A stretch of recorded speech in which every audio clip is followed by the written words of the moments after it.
تمام تعریفیں اس کریٹر کے لیے جس نے اس یونیورس کو ایک مقصد کے تحت پیدا کیا ہے.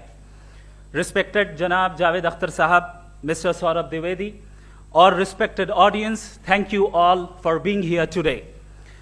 آج کی ڈیبیٹ میں چونکہ ہم بات کرنے والے ہیں ڈز گاڈ ایگزسٹ کے ٹاپک پر, تو یہ ایک ایسا ٹاپک ہے جس کے متعلق کوئی بھی ڈیسیجن لینے کے لیے الگ الگ اسٹینڈرڈز ہو سکتے ہیں. لہٰذا ڈیبیٹ کے شروع میں یہ ضروری ہے کہ ہم یہ جان لیں کہ آج کے اس ٹاپک میں کون سا اسٹینڈرڈ صحیح ہوگا اور کون سا غلط ہوگا. سب سے پہلا اسٹینڈرڈ جسے میں سمجھتا ہوں کہ ہمارے رسپیکٹڈ جناب جاوید اختر صاحب بڑی تیزی کے ساتھ اس کی طرف لپکیں گے, وہ ہے سائنس. جبکہ سائنس در حقیقت خدا کے ایگزسٹنس کو ڈائریکٹلی ثابت کرنے یا اس کے ایگزسٹنس کو ڈینائی کرنے کے لیے اسٹینڈرڈ نہیں بن سکتی. اور اس کی وجہ کیا ہے یہ میں نہیں کہہ رہا, یہ وہ لوگ کہہ رہے ہیں جو سائنس کے ایکسپرٹس ہیں. نیشنل اکیڈمی آف سائنس کہتی ہے science doesn't have the processes to prove اور disprove the existence of God. Why? کیونکہ سائنس کا تعلق ایمپیریکل ایویڈنس سے ہے, اور ایمپیریکل ایویڈنسز کا تعلق ہمارے نیچرل اور فزیکل ورلڈ سے ہے, جبکہ گاڈ نان فزیکل اور سپر نیچرل ریالٹی ہے. لہٰذا نان فزیکل ریالٹی کو آپ اس ٹول کے ساتھ نہیں چیک کر سکتے جس کا کام فزیکل ریالٹی کو تلاش کرنا ہے. لہٰذا آج اس ڈیبیٹ میں گاڈ کی ایگزسٹنس کو ثابت کرنے یا اسے ڈینائی کرنے میں سائنٹیفک ایویڈنس کو ایکسپٹ نہیں کیا جائے گا. دوسرا اسٹینڈرڈ ہو سکتا ہے ریویلیشن, کہ ریویلیشن کے ذریعے ہم یہ ثابت کریں کہ گاڈ ایگزسٹ کرتا ہے یا نہیں. لیکن یہ اسٹینڈرڈ بھی آج ارریلیونٹ ہے. کیوں؟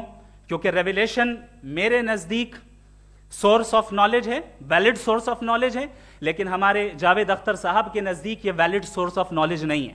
لہٰذا آج کی ڈیبیٹ میں ایک بھی ایویڈنس کسی بھی مذہبی اسکرپچر سے نہیں دوں گا تاکہ جاوید اختر صاحب کے لیے وہ ان ایکسیپٹیبل نہ ہو. تیسرا جو معیار ہو سکتا ہے وہ ہے آبزرویشن, کہ بھائی کوئی کہے کہ ہمیں خدا دکھاؤ, اگر ہے تو دکھاؤ, یا یہ کہ خدا کے ایگزسٹنس پر ایمپیریکل ایویڈنس دو, تو یہ ہے در حقیقت غلط ٹول کا استعمال کرنا. یہ ایسا ہی ہے کہ جاوید صاحب مجھ سے یہ مطالبہ کریں کہ مفتی صاحب آپ میٹل ڈیٹیکٹر کے ذریعے پلاسٹک ڈیٹیکٹ کر کے دکھائیں. اب چونکہ پلاسٹک ڈیٹیکٹ نہیں ہو پا رہی ہے لہٰذا plastic does not exist. No, you are using the wrong tool. اس ٹول سے پلاسٹک کو ڈیٹیکٹ نہیں کیا جاتا.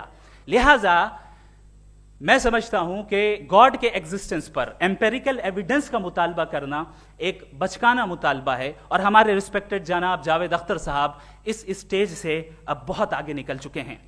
اب بچتا ہے ایک ہی اسٹینڈرڈ, اور وہ اسٹینڈرڈ ہے عقل, لاجک, ریزننگ. اور یہی وہ اسٹینڈرڈ ہے جس کے تحت گاڈ کی ایگزسٹنس کو ثابت کیا جائے گا یا گاڈ کی ایگزسٹنس کو ڈینائی کیا جائے گا. لیکن چونکہ یہ بہت امپورٹنٹ اور سینسٹیو ٹاپک ہے, اس لیے لاجیکل آرگیومنٹ بھی ایسا ہونا چاہیے جو ڈیفینیٹو ہو, انڈیفینیٹو نہ ہو, جو 2 اور 2 4 کی طرح بالکل واضح ہو, جسے لاجیکلی ریجیکٹ کرنا پاسبل نہیں ہو. فار ایگزامپل ہم کہیں ہمارے رسپیکٹڈ مسٹر سوربھ صاحب یہ ایک انسان ہے اور تمام انسان کانشیس بینگ ہے, لہٰذا نتیجہ کیا نکلا, ہمارے سوربھ صاحب بھی کانشیس بینگ ہے. کیا یہ انڈیفینٹ آرگیومنٹ ہے یا ڈیفینٹ آرگیومنٹ ہے؟ یہ ڈیفینٹ آرگیومنٹ ہے. یہ 2 اور 2 کی طرح واضح ہے, اس میں کسی طرح جو ہے لاجیکلی اس کو ریجیکٹ نہیں کیا جا سکتا. تو اگر آج ہمارے جاوید اختر صاحب ایسی کوئی عقلی دلیل اور لاجیکل ایویڈنس دیں خدا کے نہ ہونے پر جو ڈیفینٹ بھی ہو, تو میں یہ اعلان کرتا ہوں کہ یقیناً میں اس ایویڈنس کو قبول کروں گا اور اس پر غور کروں گا. لیکن ساتھ میں یہ بھی اعلان کر دیتا ہوں پریڈکشن کے طور پر کہ ایسا کوئی ڈیفینٹ آرگیومنٹ کوئی نہیں پیش کر سکتا. دلیل ہم دیں گے اور ڈیفینیٹو دلیل دیں گے, لاجیکل دلیل دیں گے, ایسی دلیل دیں گے جو انٹائر ایتھیسٹک ورلڈ اسے ریفیوٹ نہیں کر سکتی. چلیں اب ہم ایک ایگزامپل سوچتے ہیں, ایک سینیریو, سمپل سینیریو, تمام آڈینس سے گزارش ہے, ہم اور آپ ایک آئسولیٹڈ آئیلینڈ پر ہیں, ایسا آئیلینڈ جہاں پہ ہم سے پہلے کوئی کبھی نہیں گیا. چلتے چلتے آپ کے سامنے اچانک آپ نے دیکھا ایک پنک کلر کی بال پڑی ہوئی ہے, سب سے پہلا سوال آپ کے ذہن میں کیا آئے گا کہ یہ بال یہاں کیوں آئی, کیسے آئی, یہ پنک کلر کی ہی کیوں ہے, کوئی اور کلر بھی ہو سکتا تھا, یہ اسی شیپ میں کیوں ہے, کوئی اور شیپ بھی ہو سکتا تھا. نیچرلی آپ اس طرف پہنچیں گے کہ کوئی نہ کوئی ہے جس نے ان اسپیسیفک پراپرٹیز کے ساتھ اس بال کو بنایا ہے اور یہاں پہ رکھا ہے. چونکہ آپ جانتے ہیں کہ یہ جو بال ہے اس کا ایگزسٹ کرنا ضروری نہیں ہے, یہ ایگزسٹ کر بھی سکتی تھی, نہیں بھی کر سکتی تھی, اور ایگزسٹ کرنا ہی تھا تو کسی اور فارم میں کرتی, کسی اور کلر میں کرتی. اب آپ اس بال کو ایکسپینڈ کرتے چلے جائیں, ایکسپینڈ کرتے چلے جائیں, ایکسپینڈ کرتے چلے جائیں, یہاں تک کہ یہ بال یونیورس کے سائز کی ہو جائے. بتائیے کہ کیا سائز کے بڑھ جانے سے سوال بدل جائے گا؟ ہرگز نہیں بدلے گا. ابھی بھی سوال رہے گا یہ یونیورس کہاں سے آیا, ان اسپیسیفک پراپرٹیز کے ساتھ کہاں سے آیا, کیوں آیا, کس نے بنایا. یہ سوال اس وقت بھی ویلڈ رہے گا. لیکن یہ سوال اگر ہم جناب جاوید اختر صاحب سے کریں تو چونکہ ان کا ورلڈ ویو ایتھیسٹک ہے, اور صرف ان کا نہیں, مطلب جتنے بھی ایتھیسٹ ہیں اور ایتھیسٹک ورلڈ ویو کو رکھنے والے سے اگر آپ یہ سوال کریں کہ یہ یونیورس کہاں سے آیا, تو ان کا جواب یا تو آرگیومنٹ فرام اگنورنس ہوگا یا ڈوگمیٹک ہوگا. یا تو یہ کہیں گے کہ مجھے نہیں پتا کہ یہ کہاں سے آیا, لہذا گاڈ ڈز ناٹ ایگزسٹ, یہ آرگیومنٹ فرام اگنورنس ہے. یا یہ کہیں گے کہ یہ یونیورس خود بخود بن گیا, اس کا مطلب یہ ہے کہ اس بال کو بھی خود بخود بن جانا چاہیے, لیکن بال کے تعلق سے یہ ایکسپلینیشن ایکسپٹ نہیں کی جائے گی کہ یہ خود بخود بن گئی, لیکن یونیورس کے تعلق سے کر دیا جائے گا. اسے ہم دوسرے الفاظ میں ڈوگما بھی کہہ سکتے ہیں. دوسری چیز, ہمارے جاوید اختر صاحب ضرور گاڈ آف گیپس کی مثال بھی ضرور دیں گے, اور مثال دیں گے کہ پہلے زمانے میں بجلیاں کڑکتی تھی تو لوگوں نے کسی ایک خدا کی طرف, اور بارش ہوتی تھی تو دوسرے خدا کی طرف منسوب کر دیا, ان کے پاس دلیل نہیں تھی. یہ ہمارا ورلڈ ویو ہے ہی نہیں, یہ ہمارا ورلڈ ویو ہے ہی نہیں, کیونکہ نیچرل فینومینا کے پروسیس کی انٹرپریٹیشن کو جان لینے سے یہ کہاں سے ثابت ہو گیا کہ گاڈ ایگزسٹ نہیں کرتا ہے. اس پر میں انشاءاللہ ابھی آگے بات کروں گا. آپ حضرات یہ بھی دیکھیں گے, اور میں یہ ایکسپیکٹ کرتا ہوں کہ ہمارے ریسپیکٹڈ جناب جاوید اختر صاحب ضرور ایموشنل آرگیومنٹس بھی دیں گے, جو کہ ایک لاجیکل فیلیسی ہے جب بات آتی ہے ٹروتھ کو ڈیسائیڈ کرنے میں. کیوں؟ مثال کے طور پر وہ کہیں گے کہ اگر گاڈ ہے تو ایول کیوں ایگزسٹ کرتا ہے, جبکہ میں کہتا ہوں ایول کا ایگزسٹ کرنا گاڈ کے ایگزسٹ کرنے کی دلیل ہے, اس کے خلاف نہیں ہے. چونکہ اگر گاڈ ہے تو ہم سب اس کے سامنے اکاؤنٹیبل ہیں, اور اگر ہم اکاؤنٹیبل ہیں تو اکاؤنٹیبلٹی کے لیے ایول کا موجود ہونا ضروری ہے, اس کے بغیر ہم اکاؤنٹیبل نہیں ہو سکتے. اور اگر ہم اکاؤنٹیبل نہیں ہیں تو ہم جناب جاوید اختر صاحب سے پوچھیں گے کہ آپ بتائیں کہ پھر سفرنگ اس دنیا میں کیوں ہیں؟ اگر خدا نہیں ہے تو سفرنگ کیوں ہیں؟ اور ان لوگوں کے جذبے کا کیا جن کے اندر سفرنگ کے بعد انتقام لینے کا جذبہ پایا جاتا ہے اور وہ اس دنیا سے ایسے ہی چلے گئے, کیا ان کی ساری تکلیفیں بیکار چلی جائیں گی؟ اب آ جائیں اسی ایگزامپل کی طرف کہ بال, مجھ سے اگر کوئی پوچھے اس بال کو کس نے بنایا, اور یا اس ایکسپینڈڈ بال کو کس نے بنایا, میں کہوں گا کہ چونکہ یہ یونیورس اور اس یونیورس کی تمام چیزیں کانٹینجنٹ ہیں. کانٹینجنٹ ہونے کا مطلب یہ ہوتا ہے کہ جو اپنے ایگزسٹنس پہ کسی کے اوپر ڈیپینڈ کرتی ہو, تو ظاہر ہے یہ یونیورس کانٹینجنٹ ہے. اور اگر کوئی چیز کانٹینجنٹ نہیں ہے تو میں ریکویسٹ کروں گا کہ مجھے دکھا دیں کہ کون سی چیز یونیورس میں کانٹینجنٹ نہیں ہے, ہم بھی ذرا غور کر لیں اور ہم بھی دیکھ لیں. اور جب کانٹینجنٹ چیزیں موجود ہیں تو فلاسفرز کی اصطلاح کے مطابق, ہم اس ٹرمینالوجی کے مطابق ہم اس جگہ تک پہنچتے ہیں اور اس ہستی تک پہنچتے ہیں جسے نیسیسری بینگ کہا جاتا ہے, کہ یہ وہ نیسیسری بینگ ہے جس کا موجود نہ ہونا ناممکن ہو. چونکہ اگر یہ موجود نہ ہو تو ساری چیزیں ایگزسٹنس میں آئیں گی ہی نہیں, اور یہ ساری کانٹینجنٹ چیزیں اسی کے اوپر ڈیپینڈ کرتی ہیں. اب اگر آپ یہ سوال کرتے ہیں کہ پھر اس ہستی کو کس نے بنایا, پھر اس کا کاز کیا ہے, پھر اس کا کاز کیا ہے, پھر اس کا کاز کیا ہے, اور اینڈلیسلی چلے جائیں, اسے ہم کہتے ہیں انفینٹ ریگریس آف کازز, جو کہ لاجیکل فیلیسی ہے. کانسیپچولی انفینٹی پاسبل ہے. مثال کے طور پہ نیومیریکلز 1 2 3 گنتے چلے جائیں, انفینٹ نمبرز ہیں. میں کانسیپچولی بات نہیں کر رہا, پریکٹیکلی ریالٹی میں ثابت کر کے دکھائیں کہ infinite regress of causes possible ہیں یا نہیں. اگر پاسبل ہیں تو ہم مان لیں گے, مثال دے دیں, اور پاسبل نہیں ہے تو ایک ہی آپشن بچتا ہے جسے ہم کہتے ہیں نیسیسری بینگ. ایسی نیسیسری بینگ جو انڈیپینڈنٹ ہے, چونکہ اگر وہ ڈیپینڈنٹ ہوئی تو وہ نیسیسری نہیں رہے گی. ایسی انڈیپینڈنٹ بینگ جو اٹرنل ہے, اگر وہ اٹرنل نہیں ہوگی, اس کی بگننگ ہوگی تو وہ خود کانٹینجنٹ ہے. ایسی بینگ جو پاورفل ہے, کیونکہ کانٹینجنٹ کو ایکچوالائز کرنے کے لیے پاور چاہیے. ایسی بینگ جو انٹیلیجنٹ ہے اور نالجیبل ہے, کیونکہ یہ یونیورس اسپیسیفک فارم اور اسپیسیفک لاز آف نیچر کے تحت پریسائزلی چل رہا ہے. Thank you. تھینک یو مفتی صاحب. میں ان دلیلوں کے بعد جاوید اختر صاحب سے گزارش کروں گا, آپ بیٹھ کے بولنا چاہیں گے یا وہاں؟ جی.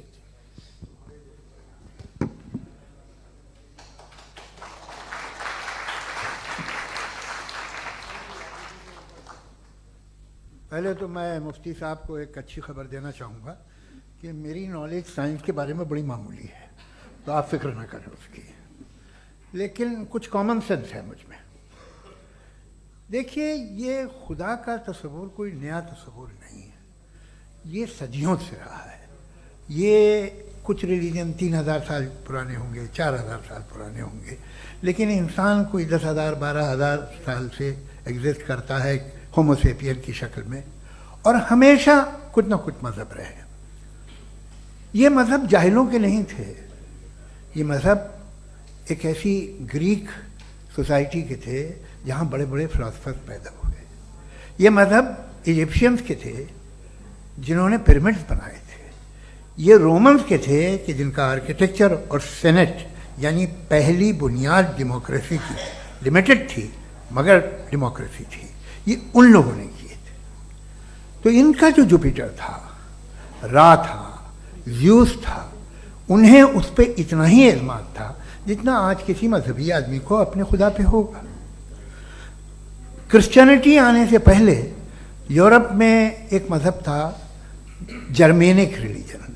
اس کا ایک خدا تھا, اس کی ایک بیوی تھی, اس کے 2 بیٹے تھے, ایک بیٹی تھی. پھر جرمنی میں جب یورپ میں کرسچینٹی آئی تو وہ خدا, اس کی بیوی اور پورے خاندان چلا گیا.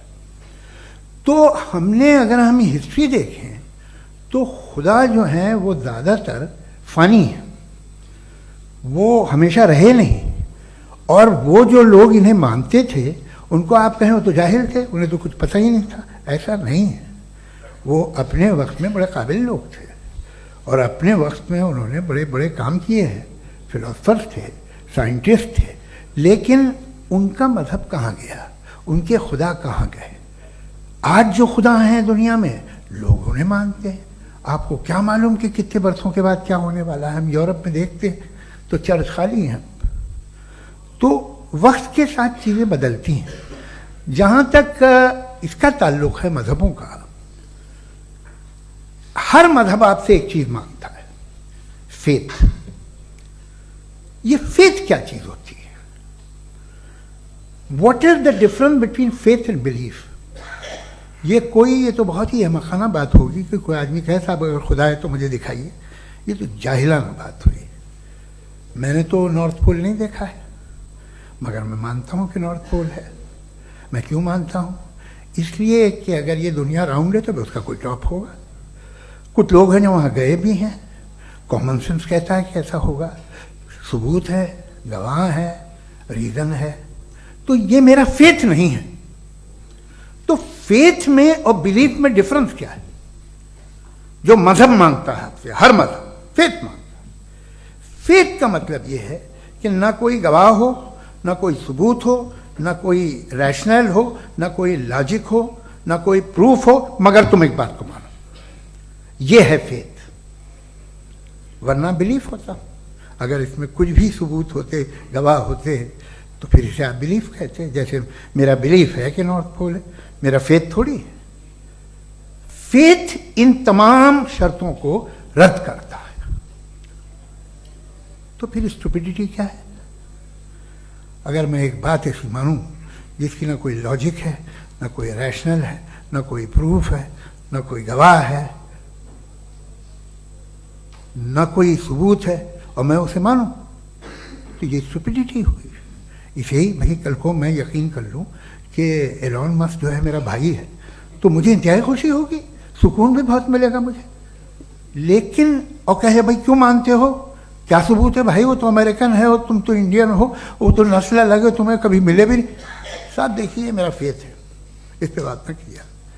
فیتھ کا مطلب ہی یہ ہے کہ آپ پروو نہیں کر سکتے. اگر آپ پروو کر سکتے ہو تو فیتھ کی ضرورت ہی نہیں, پھر تو آپ بات کریں گے, آپ کتنی بحث کر لیجیے. الٹیمیٹلی دنیا کا ہر مذہب فیتھ پہ ٹکا ہے, اور فیتھ کا مطلب ہے ایک ایسا یقین جس کا کوئی ثبوت, کوئی گواہ, کوئی ریشنل نہیں. اب آپ یہ کہیں، کیا آپ یہ کیوں کہہ رہے ہیں کہ صاحب یہ کائنات کس نے بنائی؟ کمال یہ ہے کہ آپ نے بتایا کہ ایک آئلینڈ پہ گئے اور ایک بال دیکھی. آپ نے یہ نہیں کہا کہ آئلینڈ کس نے بنایا، آپ کو صرف بال پہ حیرت ہوئی. ہم نے آئلینڈ پہ ہم نے حیرت نہیں کی، ہوتے ہیں آئلینڈ. اسی طرح یہ آئلینڈ ہے، ستارے، یہ گیلیکسیز، یہ سب آئلینڈ ہیں خلا میں. ہم انہیں ٹیکن فار گرانٹیڈ لیتے ہیں، ہم پوچھتے نہیں کس نے بنائے. آپ نے جزیرے کے بارے میں بھی نہیں پوچھا ہے. میری پیدائش کیسے ہوئی؟ کیا میں پلانڈ پیدا ہوا تھا؟ I was planned to be born, یا ایک لکی اسپرم تھا جو کسی ایک سے چپک گیا؟ میری پیدائش رینڈم. اور انصاف جسے آپ کہتے ہیں، انصاف کا تو نیچر سے کوئی واسطہ ہی نہیں. جو آپ کہتے ہیں کہ ایک دن انصاف ملے گا، انصاف از اے ہیومن کانسیپٹ. نیچر میں کوئی انصاف نہیں. اگر شیر ہرن کو کھا جاتا ہے تو اسے کوئی سزا نہیں ملتی. اگر ایک آندھی آتی ہے اور ہرے بھرے پیڑوں کو اکھاڑ کے پھینک دیتی ہے تو آندھیوں کی جیل نہیں ہوتی ہے. نیچر میں انصاف نہیں، اس لیے وہ نیچر کو انصاف کی ضرورت بھی نہیں. نیچر تمام ایک ہے. اب ہم کہیں کہ صاحب یہ دیکھیے جو میں نے کھانا کھایا تھا یہ میری آنکھ تو نہیں یوں کر دیا اسے تو اسے سزا ملنی نہیں. وہ سسٹم ہے، ایسے ہی چل رہا ہے.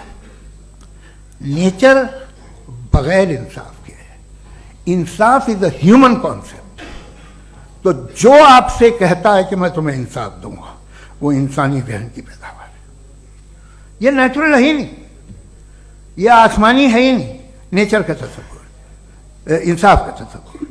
بھائی آپ ساتھ ملتے ہیں، اب آپ لیفٹ ہینڈ ڈرائیو کر دیں، یہ کیا ہے؟ تمام سچ، تمام نیکی، تمام شرافت لیفٹ ہینڈ ڈرائیو ہے. ورنہ کیا ہوگا؟ یا تو آپ کیوس کر دیں گے، آپ کا ایکسیڈنٹ ہو جائے گا، یا آپ کسی کو مار دیں گے، یا ٹریفک جام ہو جائے گا. جھوٹ، بےایمانی، رشوت خوری، یہ تمام جو ہے driving on the wrong side. اس کے اوپر کچھ نہیں. یہ تو ہم نے بنایا، جیسے ہم نے لیفٹ ہینڈ ڈرائیو بنائی ہے. یہ کانسیپٹ آف انصاف جو ہے یہ ہمارا ہے، اس کا نیچر سے کوئی واسطہ نہیں. شیر کھا جاتا ہے ہرن کو، اسے جیل ہوتی ہے کیا؟ کچھ بھی نہیں ہے ہی نہیں. تو یہ جو دنیا کے ریلیجن پرومس کرتے ہیں آپ سے انصاف، اسی سے معلوم ہوتا ہے کہ یہ مین میڈ ہے. یہ تصور کہیں اور کا ہے ہی نہیں. جو نیچر ہے، کچھ لوگ کہتے ہیں نیچر ہی خدا ہے، تو نیچر میں تو انصاف نہیں کہیں. اور آپ وعدہ کر رہے ہیں کہ تمہیں مرنے کے بعد انصاف ملے گا. مجھے اگر ملے گا تو میں بہت خوش ہوں گا، لیکن میں یقین نہیں کر پاتا ہوں، اس لیے کہ میں فیتھ نہیں پیدا کر سکتا. The very fact that religions demand faith, اس کا مطلب ہے کہ ان کے پاس جسٹیفیکیشن نہیں ہے. اچھا تھا پھر ریلیجن اگر ماڈریشن میں ہے، کوئی سا بھی نہیں، وہ آپ میں کچھ خوبیاں بھی پیدا کرتا ہوگا. دیکھیے اس سے یہ فائدہ ہے، وہ فائدہ ہے. الکوہل جو ہے وہ زیادہ تر دواؤں میں یوز ہوتی ہے. اور ایک سروے کیا گیا تھا امریکہ میں کہ لانجیٹیوٹی کن لوگوں کی ہے. تو ایک طرف وہ لوگ تھے جو شراب پیتے ہی نہیں تھے، اور ایک طرف وہ تھے جو ایک بوتل شراب روز پیتے تھے. سب سے زیادہ لمبی عمر ان کی ہے جو 2 پیگ ناپ کے شراب پیتے اور کھانا کھاتے ہیں. مگر ہم شراب کو برا سمجھتے ہیں، میں بھی برا سمجھتا ہوں. کیوں؟ ایسا ہوتا نہیں. کچھ چیزوں میں عادت ہوتی ہے جو بڑھتی ہے. آج تک میں ایک آدمی دودھ پیتا ہے، آپ 10 سال بعد بھی ملیں گے تو ایک ہی گلاس پیتا ہوگا. ایسا نہیں ہوتا، صبح سے دودھ پیتا رہتا ہے. ملکوہلک میں نے نہیں دیکھے، الکوہلک ہوتے ہیں. یہ ٹینڈنسی ہے مذہب کی کہ وہ بڑھتا ہے، جیسے کینسر بڑھتا ہے، جیسے شراب بڑھتی ہے. کچھ لوگ ہوں گے جو اسے صحیح طرح سے یوز کرتے. مجھے یقین ہے کہ ہمارے مفتی صاحب بھی ان میں سے ایک ہیں. بہت خوشی ہوئی مجھے ان سے مل کے. لیکن کتنے لوگ ہیں کہ آج آپ دیکھتے ہیں دنیا میں جو تباہیاں ہیں ان میں کتنا ہاتھ ہے ان لوگوں کا جو بلیور. کہتے تھا مذہب یہ نہیں کہتا، نہ کہتا ہوگا.